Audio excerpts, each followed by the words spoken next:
Welcome to the Pixel Retentive Podcast, where we, a business owner and an artist, discuss the business of art and the art of business.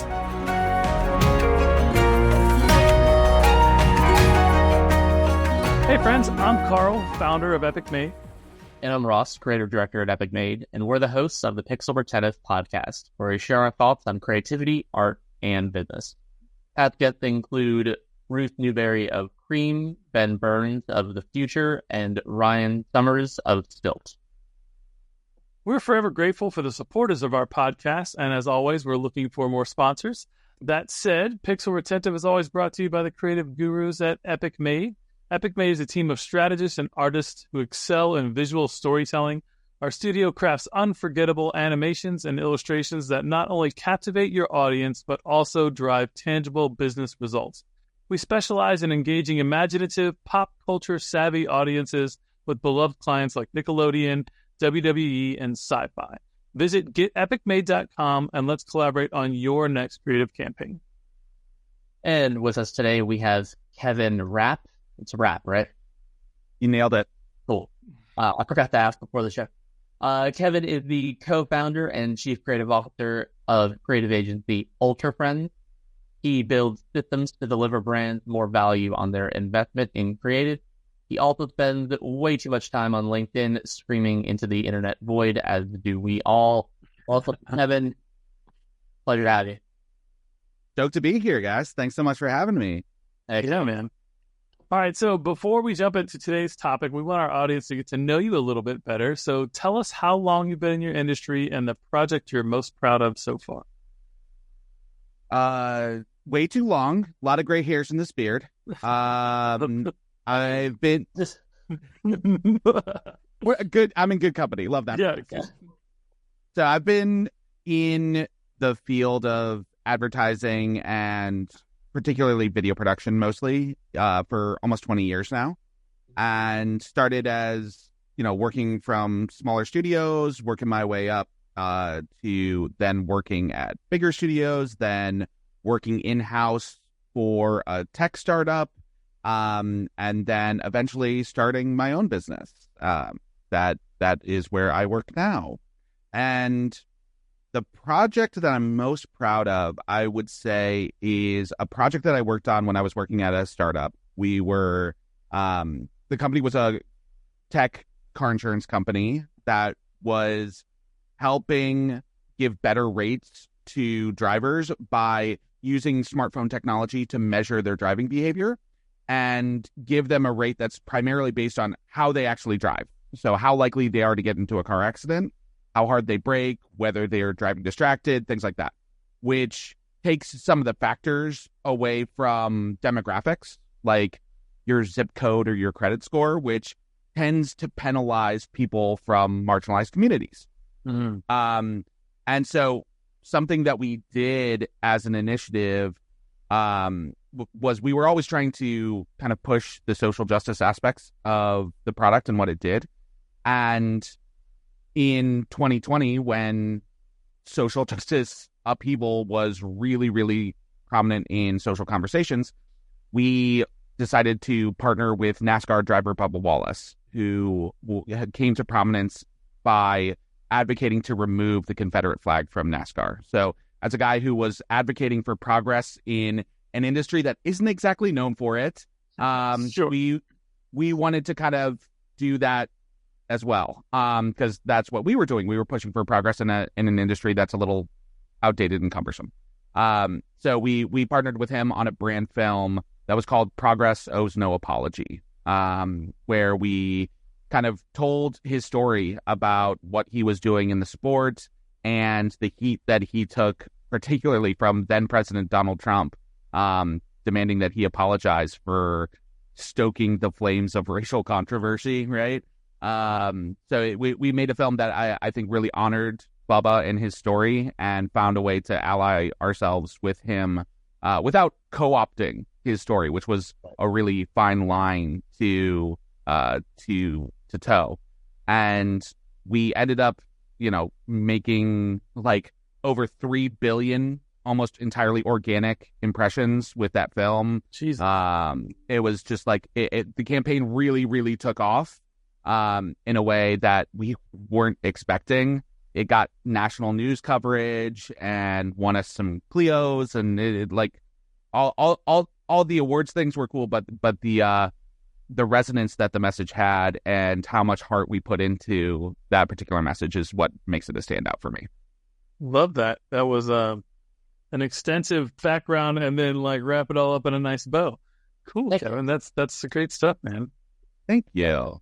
It's also, I mean, of all the causes, that's definitely up there as well. Yeah. I mean, at that time, like it was just all of our hearts were hurting at that time. I mean, this was literally the film launched 2 weeks before the 2020 presidential election. It was, oh my god, like it was one of the most viscerally intense times that. I mean, several of these gray hairs are because of that time. Like I'll just put it right in there, because we put the film together from literally like the deal is a go to the film being launched in like less than 3 months. It was insanely fast. you guys were sprinting. Okay. Oh yeah. Wow. Yeah, 2020 was and crazy. And the company was going public at the same time. Oh my god. So the film dropped. The company went public the week later, and the 2020 election was the week after that. That was an exciting time. Wow. Yeah, Well, I was basically a puddle of goo by November. yeah, I can understand that. We were having a crazy year that year ourselves. I started getting some of our first national clients, and this, the whole turmoil of COVID and all the madness. That was a year. I made a tribute to it actually on my personal art page, Colorful Carl. I had like this on the right side was like me and my business get up, which is always special, but like had my like business plan on the wall and like all, and then like next to me on the couch was like COVID Carl, like in December of 2020, whole ass shit show. Like so anyway, if you get a chance, you look that up. Mine would have just been like a skeleton of me, just like with skins like clawing off. Yeah. Mm-hmm. Heck yeah. I love it. Cool, man. So, I mean, look, what you're talking about here is, basically some of the things that we kind of wanted to discuss today. So how creatives can better articulate their value on a business level. Like you guys clearly did that with this film and that whole approach there.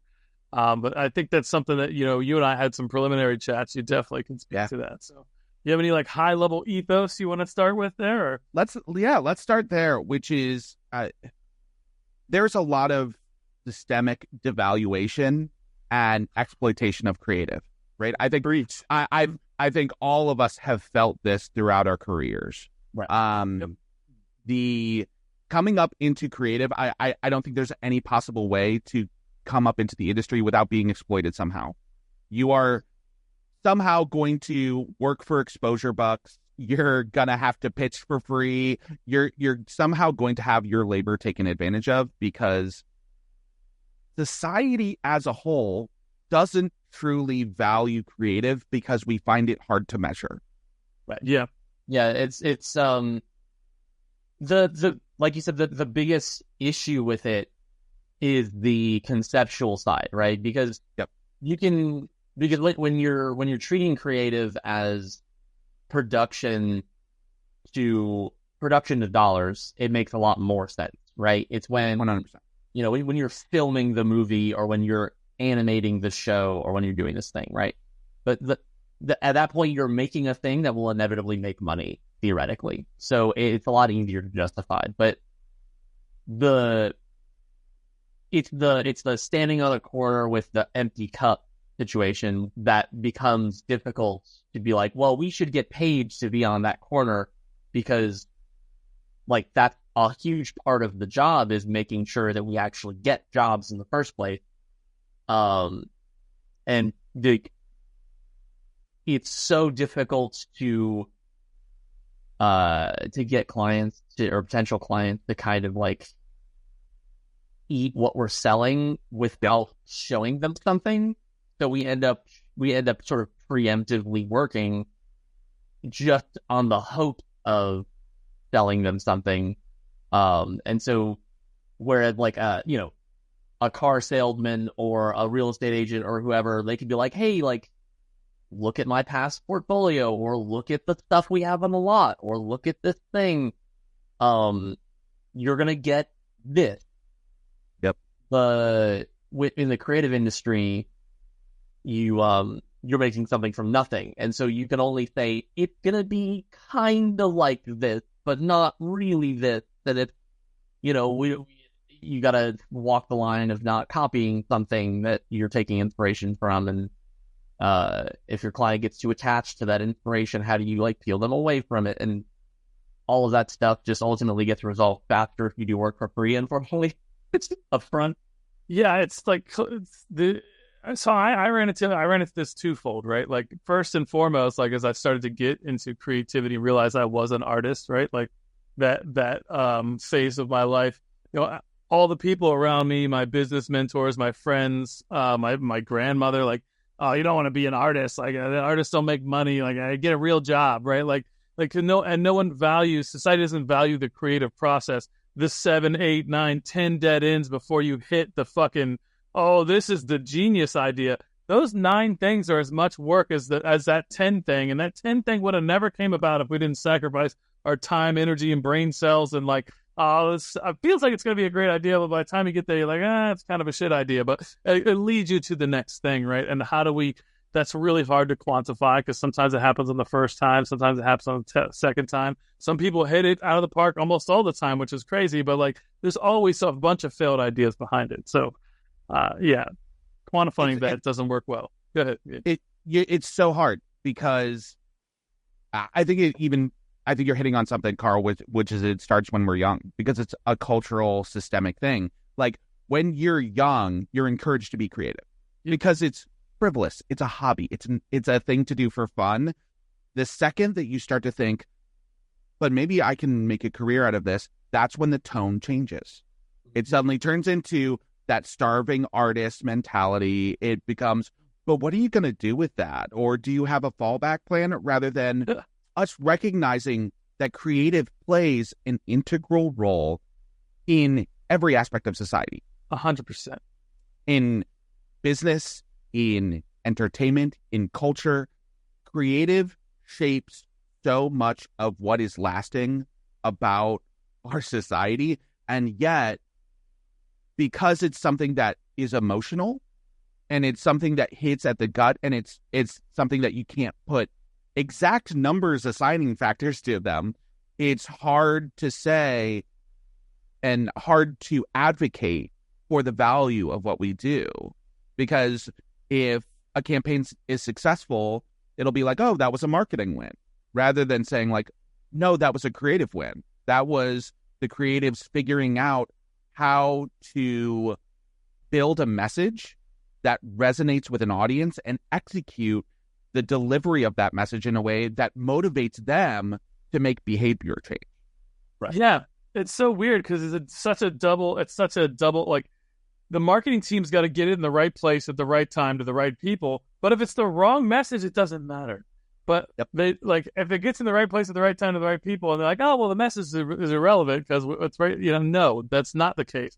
It falls apart if you don't have both. It's very much you can't an alignment, right? Like, the inverse also failed. Like, the creative team could be, walking geniuses, and the marketing team, if the marketing team isn't targeting the right people at the right time in the right place. Totally. But no one shits on marketing. Like, marketing is the ugly, sibling that, like, they get cut immediately whenever budgets go. For sure. Like, we're cutting off marketing, and that includes the creative team, right? Like, 100%. Well, that's the thing, right? Is they don't get actively shit on, because they don't even get talked about if they're not relevant, right? Like, they're ghosts. They're completely irrelevant. At least we get talked about if our stuff is bad, right? Yeah. But I want to rewind slightly on something that you guys said earlier, where it kind of starts when you're young, right? I think there's a reason for that switch, though, and it's not exclusively society's fault. I think the problem with the starving artist mentality is that there are too many subgenres in creative, and it is rare for someone who's young trying to get into art to actually pick one.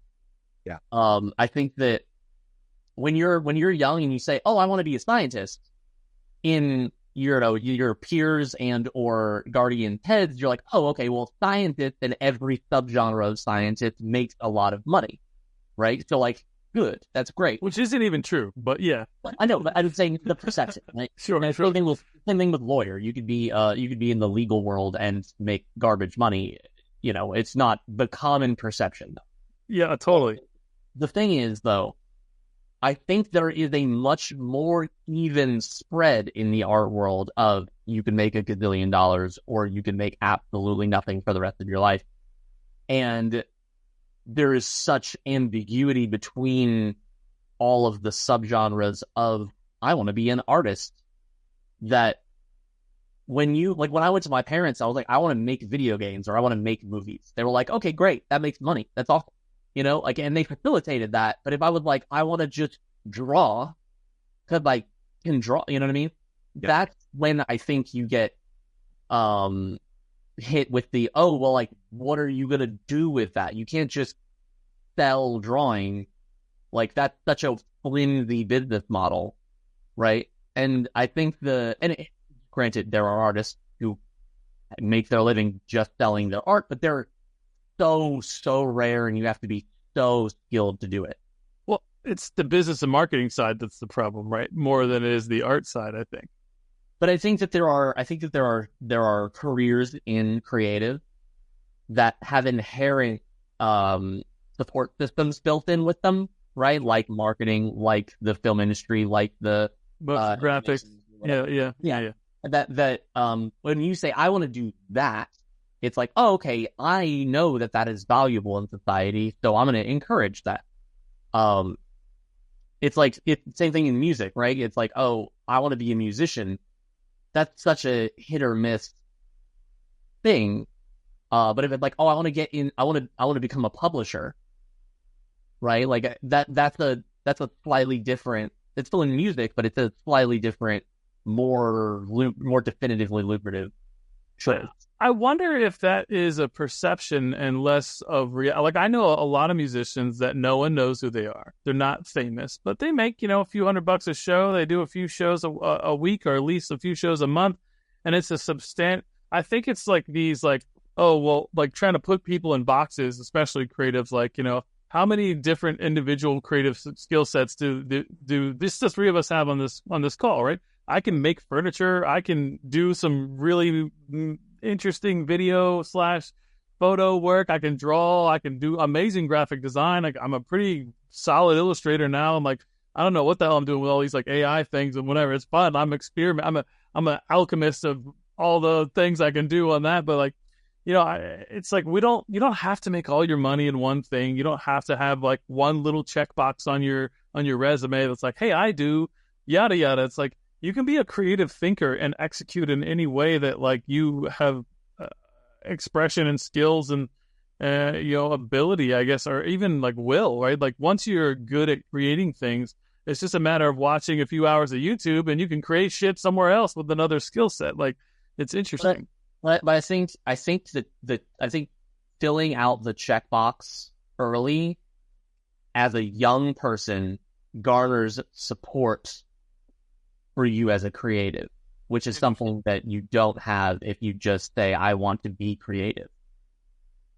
And I think that facilitates you that encourages you into getting into the art world, where then you can do, you can explore it and kind of look at the reality and logistics of things.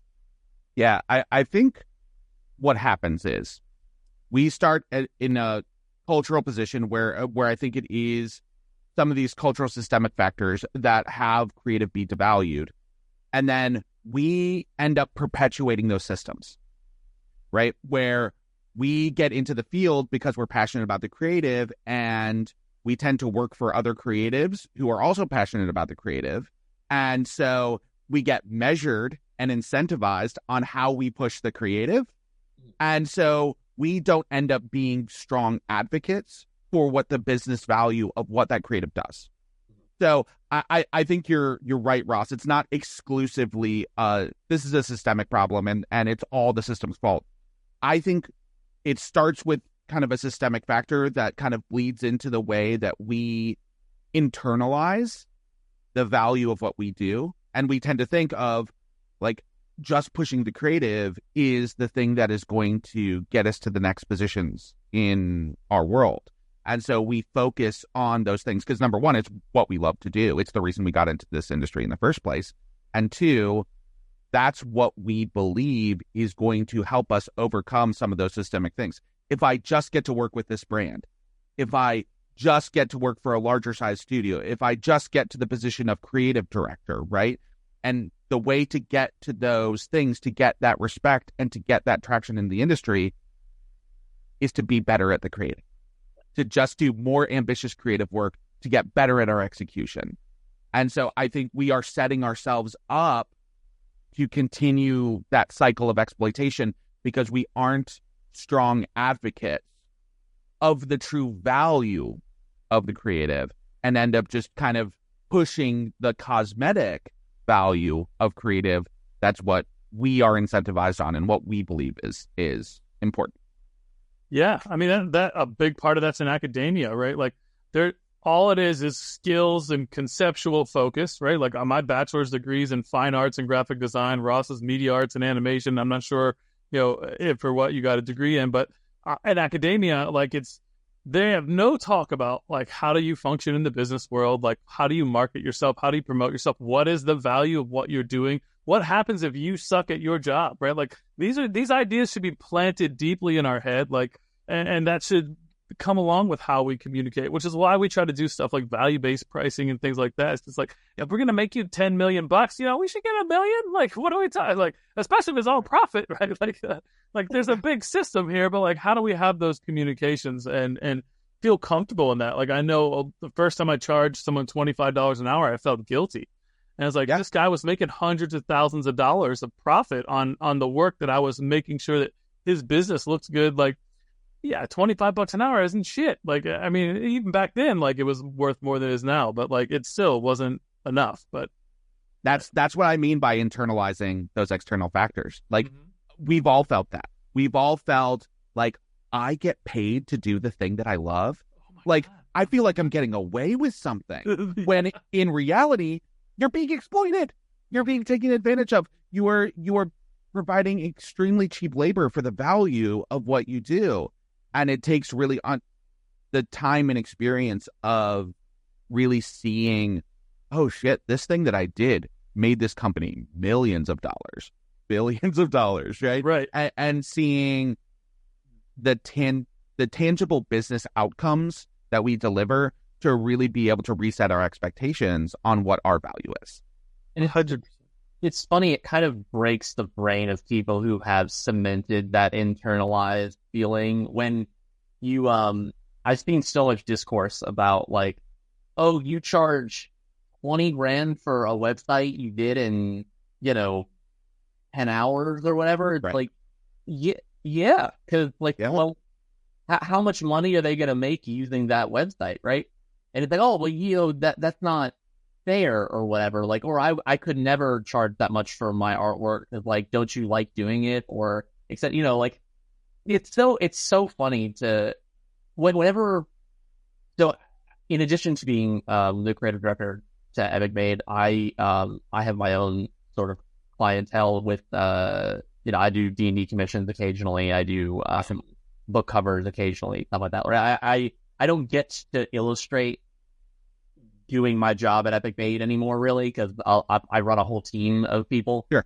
So I occasionally do stuff on the side for my own artistic endeavors, and my rates are crazy high, and people are just like, why are you charging, $1,000 for this book cover, $2,000 for this book cover, or whatever? Like because that's what it's worth. You tend to make money off of this, and hopefully it's more than $2,000, right? Like otherwise, why are you otherwise we wouldn't work well together, right? Because you're not valuing the thing that I'm outputting, and it's fine if you're not. I think that's another thing is that everybody wants the Gucci bag, right? Like, it's fine if you're not there yet. Like, if you need to go to Fiverr and you need to, like, get a book cover for cheap because this is your first book and you don't know whether or not you're going to make it yet, that's fine, right? The reason my rates are high is not for you. It's for the person who is 2, 3, 4 steps ahead of you, who knows that they need that value, that extra professionalism, that extra experience, that extra creative journey that I've already been through in order to sell what they're trying to peddle, right? In order to better augment what they're trying to sell. You know, and it turns out, despite the saying, people do in fact always judge a book by its cover. Like, we're here to help with well played. Yeah. And like, people understand the concept of, yes, a Porsche costs more than a Honda Civic, right? Like, these things, like, they're never mad at Porsche. They're never mad that Porsche charges more. Yeah. Like, no, I get the idea of luxury. And I get the idea. I'm not gonna lie. What'd you say? I missed it. I said I'm kind of mad at Gucci. I'm not gonna lie. Or yeah, Louis Vuitton or any of them. Like, well, when some of these brands become empty luxury fluff, it's quite annoying. Well, I think that's ultimately what Porsche. Like, I'd argue almost all luxury is empty luxury fluff, right? Like, the profit margin on a Louis Vuitton bag or a Porsche by comparison to, you know, a Honda or insert basic person brand. Say Corvette. A Corvette versus a Maserati. The price value versus performance difference is not there. Like, right. Yeah, I'd say it's never there because it becomes a status symbol once you pass a certain point, right? Yeah, totally. The idea that you're now using this to prove your position in the fire rung in society, of society, right? Like, it doesn't matter what the actual tangible value is anymore. And it's funny because that's where creative literally always is, right? Like, there's never tangible value. It's always conceptual value or theoretical value, because it could be crazy and it could put you on the map, or it could just fall under the wayside and have a silent death. Like, it's really hard to tell until after it's made, which is why it's difficult to quantify. Yes. Yeah. And I think that's interesting because despite the fact that we are the arbiters of telling Porsche, Gucci, Louis Vuitton why they have this conceptual value, and we are the ones who tell these stories that build that brand value, we're terrible at doing it for ourselves. Yep. Yeah, it's fascinating. It's totally. I mean, so I also do all the hiring for the studio for the artist side of it, right? And and I'm sure that you know this too. It is horrifying, really, how the huge majority of the art world cannot communicate at all, nonetheless communicate the value that they bring to the table, right? Yep. I mean, like, responding to emails at all, or responding to them in some sort of, like, you know, normal adult format, or taking criticism, right? Like, your ego is so wrapped up in what you're doing that you don't see the value in someone trying to improve it because it's pulling away from your vision. Like, all of that stuff keeps you in that starving artist mentality because you don't have the interconnected skills to be able to, like, sell yourself, right? Like, a lawyer can't just know law. They need to wear the suit. They need to have the connections in the crazy law firms. They need to constantly study. They need to, you know, like, no job can get away with just being good at the craft. Right. Yeah. And I think part of that problem is that we're isolated from some of those other parts of the process. We don't often get integrated with marketing in order to understand, like, the metrics and why they matter and how we can iterate and optimize based on those things. So we don't often get a seat at the table to learn how to have those conversations. And so we're taught by other creatives who don't have those skills to be able to pass on. And so that idea of generational wealth of knowledge just never is shared, which keeps the cycle going. Right. Yeah, I mean, it's an interesting way of looking at it, right? It is sort of a like a generational trauma or generational wealth kind of situation, right? Where you it's almost 1-to-1, right? Where you have these creatives who are, ultimately at the pinnacle of their career, and a huge majority of them, at least who are public facing. I know I've heard of a lot of directors and like Guillermo del Toro is one that I hear all the time, who's like constantly willing to share knowledge that he's gained throughout his career to the people who kind of work under him. But like, he's not very public facing, right? Like he's popular, but he doesn't turn himself into a personality, right? I think the artists who people look up to are people who are available because they've turned themselves into a personality, and they love to hoard that information because they feel like it took them forever to get there and figure it out.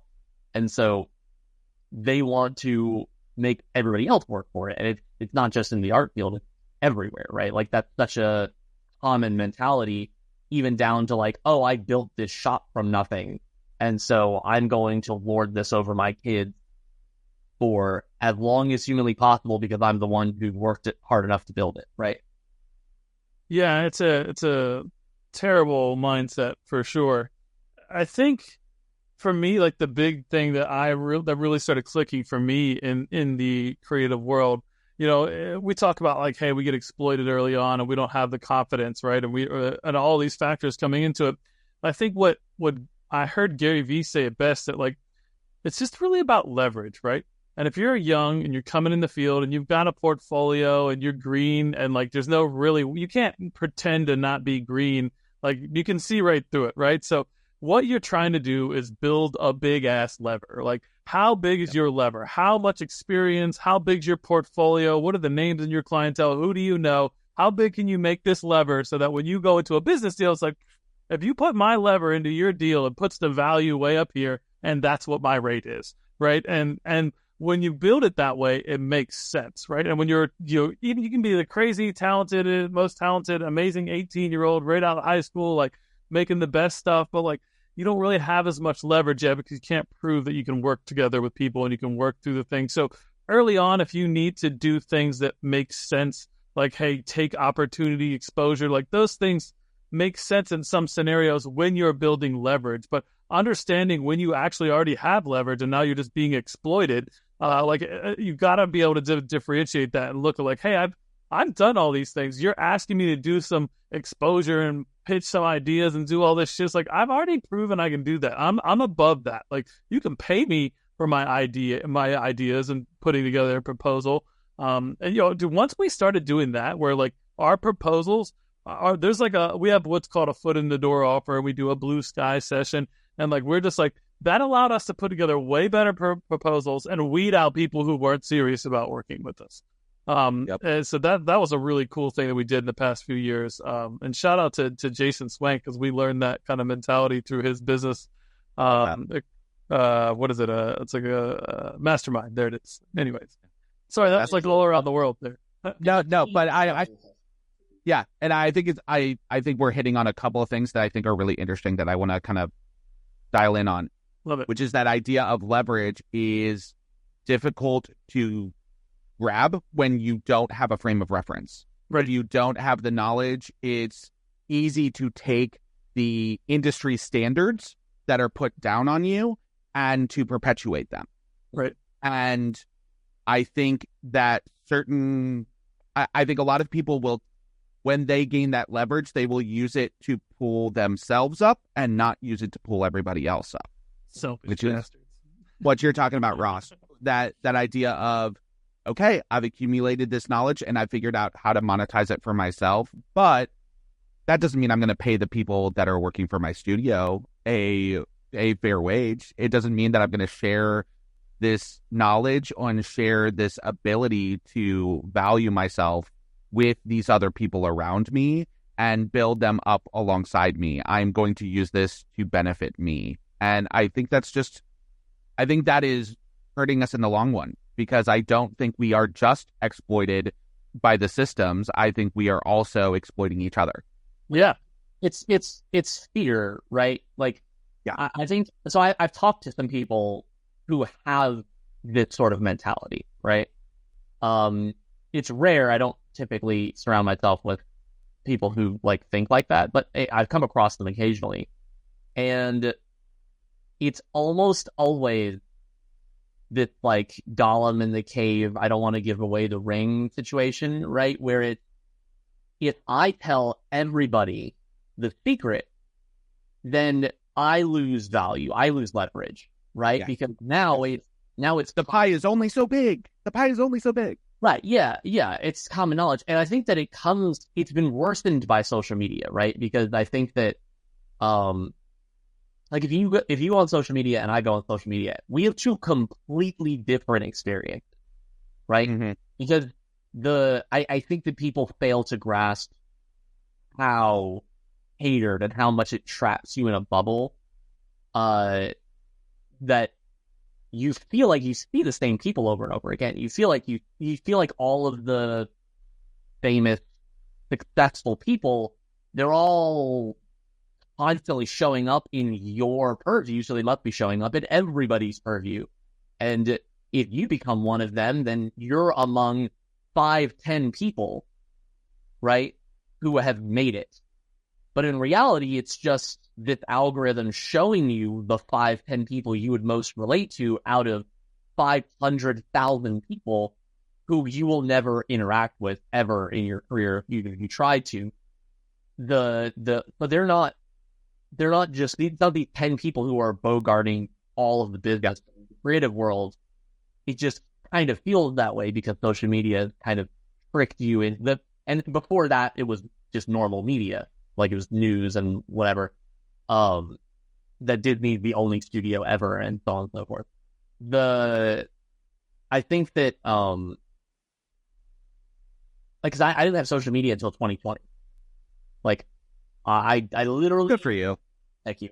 I literally did, like, when 2020 hit and COVID hit, I was like, I don't know, like, what's gonna, like, there's happening. We had people in was closing their studios and whatnot. I was like, I have zero presence beyond Epic Made on the internet. I need to like insulate that in some capacity, and also it'd be great to be able to use a platform to like help other people, other artists, because I was doing that with the team internally.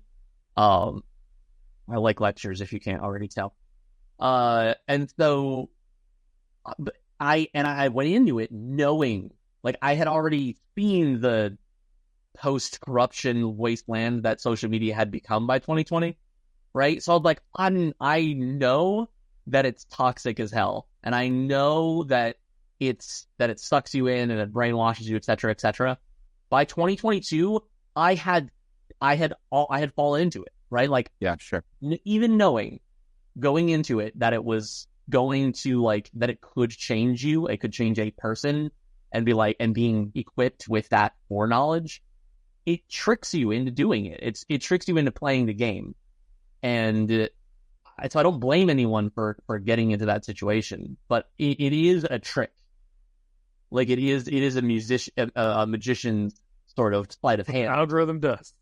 And I think that is also a good metaphor for what's happening here, because I think a lot of creatives have been duped to believe that this is the right path, right?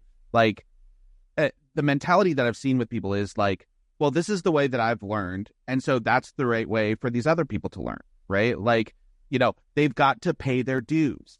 You know what I mean? Like, I think we've all been a part of leadership that is trained that way. Yeah. And when it boils down to it, it is really, I have suffered, so I'm going to make others suffer. Yeah. Which, like, oh, are you going to make them pull themselves up by their bootstraps too? Like, it's just such a contrary mentality to the way a lot of these people tend to think. But we've been conditioned to believe that this is the career trajectory for a creative. You have to pay your dues. You have to do things this way in order to get to build that stamina and endurance to be the type of leader that you need in the future. And I just think that is a very limited way to think about how we can pass on this generational wealth of knowledge to build up the next group of people and make our entire industry healthier. Yeah, we have to galvanize together, like, because the idea that, like, oh, if I teach you my secrets and then you use them, you know what happens if that goes across the board? If we all teach each other the secrets and we all use them, we go, hey, this is the minimum value any creative has. Now all of our prices are up here. Every other industry does this. Lowe's puts a shop right next to Home Depot, and Home Depot puts a shop right next to Lowe's because they know they create a standard pricing when they're next to each other, both selling fucking the same products. And they go, oh, look, hey, you know what? Plywood's $50 a sheet now. It's $100 a sheet now. It's the same thing. Like, we need to do that in a creative industry and galvanize together. And I think the problem on our side is we're not selling plywood, right? Plywood's been around for however long it's been around. We're selling new services that evolve and change. You know, when we started our career, there wasn't when I started, there's no motion graphics. But no one even knew what the fuck that was. Like, it was animation, but like MoGraph was some weird thing that came up in the past. Like, there's all these weird terminologies and stuff, and that's like something Amanda's working on with Cream, and they're working on the creative codex. Like, there's a bunch of them coming together. It's not. I don't know if she's like in charge. I don't think she's in charge. I'm helping with them too. Yeah, there you go. Right, look, yeah. It's a great thing. It's a great project. I threw my name in the hat, or hat in the name, or whatever. Sorry, I'm just getting back. I'm still jet lagged. Threw my hat in the name. But yeah, these are the kind of things we need, right? The guild, the graphic artist guild that I'm a part of, used to also be a union. I don't know that we'll ever go back to being a union, but I do think we do need some sort of unionization. You know, look how successful SAG's been, and you know where would the Hollywood industry be if SAG and the writers get, like, all these different places didn't have the power and clout they have. They just get run all over by profiteering people that just don't care about human beings, just care about putting money in the bank, right? So, anyways, we just got to get our fair share. Have either of you guys read Kill the Dog by Paul Gio? No? I've not. The full title is Kill the Dog, the first book on screenwriting that'll tell you the truth. And it's sort of a scathing, contradictory review, I guess, or like a counter to Save the Cat. Yeah, a counter to Save the Cat by Blake Snyder, right? And so I read it, and basically he kind of goes into a lot of this idea that people with all of this, ironically, at least according to him, according to Gio, it's people who don't actually have a lot of experience, but they have a lot of academic knowledge, who love to preach what the standard should be, or love to preach what the structure of a project should be, love to preach, because it's all they can't, the whole, if you can't do, you teach situation, right? And then you're breakdancing in the Olympics. Yeah, and it poisons the well, because it creates all these people who would have sort of paved their own way and realized their value sooner. They sort of feed into that baseline that's being established by, in some cases, people who aren't even in the industry. And they're like, oh, okay, well, this is the way I have to do it, right? One of the examples is the structure of screenwriting, right? The idea that, like, there's so many gurus out there who say screenwriting has to be structured in a very particular way, or you just can't be published, right? Like, no one will buy your script. And the idea that just breaking it down, like the idea that a producer will sit and get your script and read it through and love it, but won't pursue it because it's not formatted correctly, is crazy. Like, they would sooner pay somebody else to format it correctly if they know it's going to make them money, right? Yep. And so it's just all of these, like, weird lies that we're told because we're seeking answers. Because, you know what I mean? Like, the information isn't readily available, and so we're looking for someone to have the proper information, the proper answers. And most of the time we don't realize that these are people who aren't working in the industry, or they're working in the industry and not giving us the whole story. or, any number of sort of selfish reasons for them to be holding on to this info. I think there's people out there creating content just to sabotage everyone else. Is there somebody like that out there? Maybe. But I think we build these frameworks around what we should be doing in order to combat the problems that we're facing to run a business, where we say, okay, what are the things that we have to compete on, right? Where we'll go like, okay, we can compete on our creative ideas, we can compete on budget, and we can compete on timeline. And so instead of sharing the knowledge of like how to advocate for our value more widely and rising all the boats with the tides, we try and race to the bottom. Right. And we compete and undercut each other and try and find ways to separate ourselves out by just going like, okay, we can afford to go a little bit cheaper. We can devalue ourselves just a little bit more. And it's the reason that I hate the good, fast, cheap paradigm. I hate it. I hate it so much because effective isn't on the list. Like we talk about good quality, and by good quality we mean the ambition of the creative, right? We don't mean how effective it is. We mean the ambition of the creative. We mean how quickly we can produce it and how cheaply we can produce it. Those are the things that we say. And we say pick two. You can't have all three. You pick two. And nowhere on the list is, and it's also going to deliver you a return on the investment. That's nowhere in the conversation. We're not even talking about that.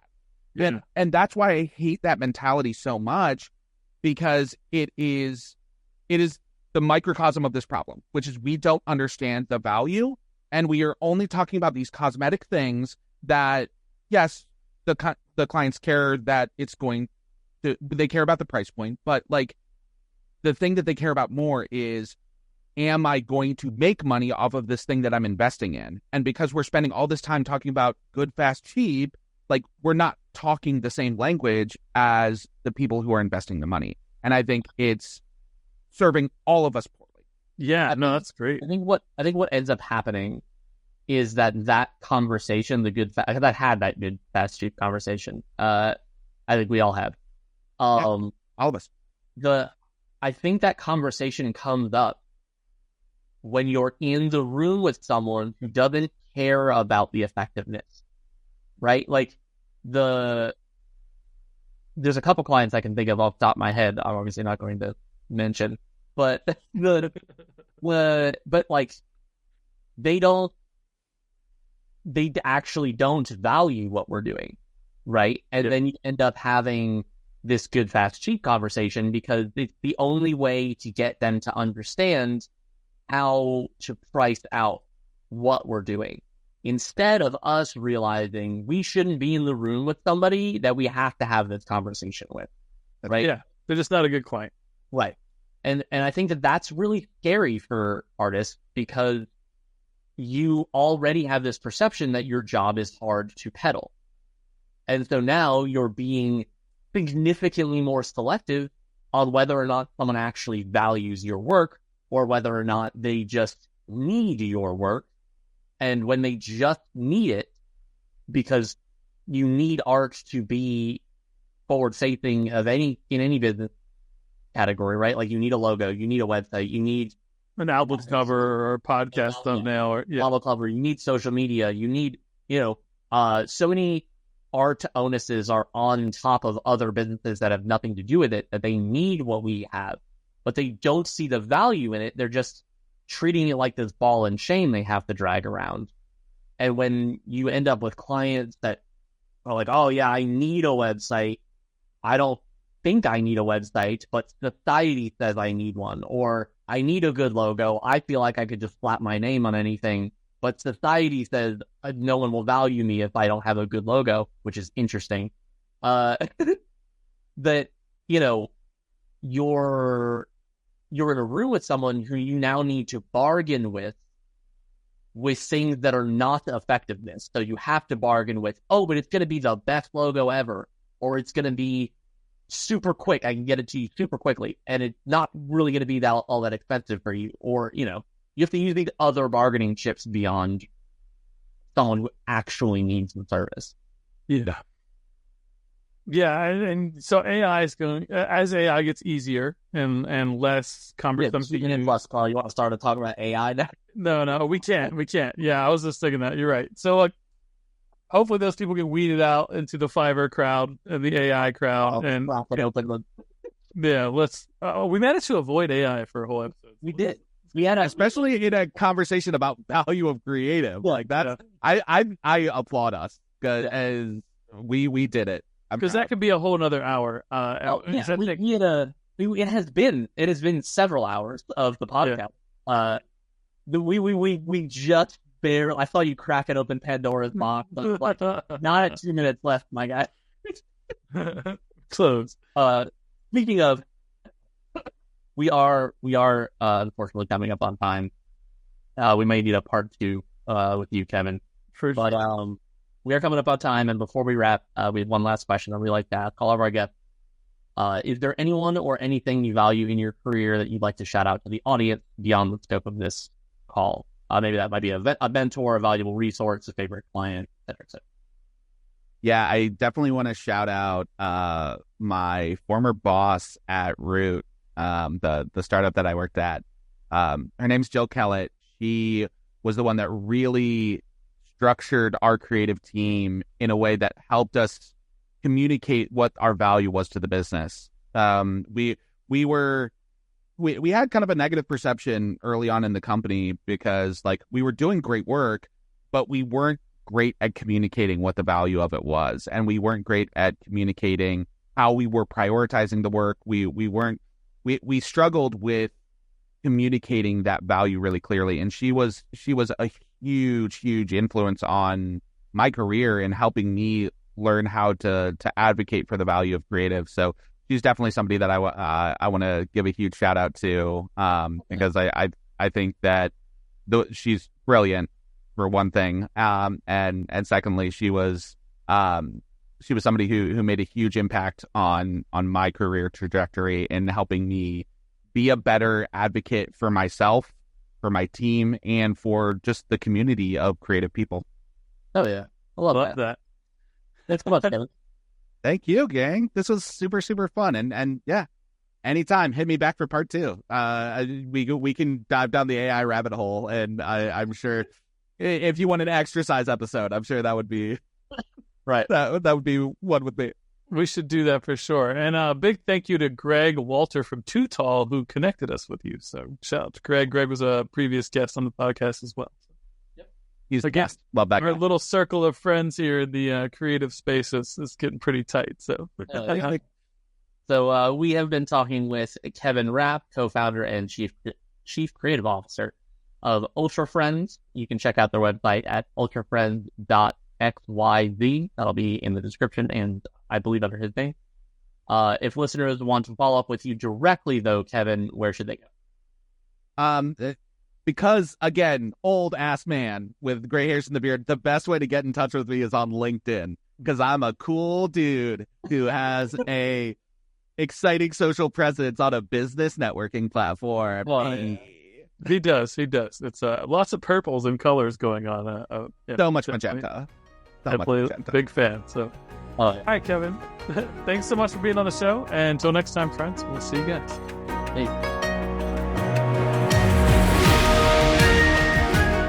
We really hope you enjoyed the show. Please like and subscribe to join us on our next journey through the world of art and business on the Pixel Retentive Podcast.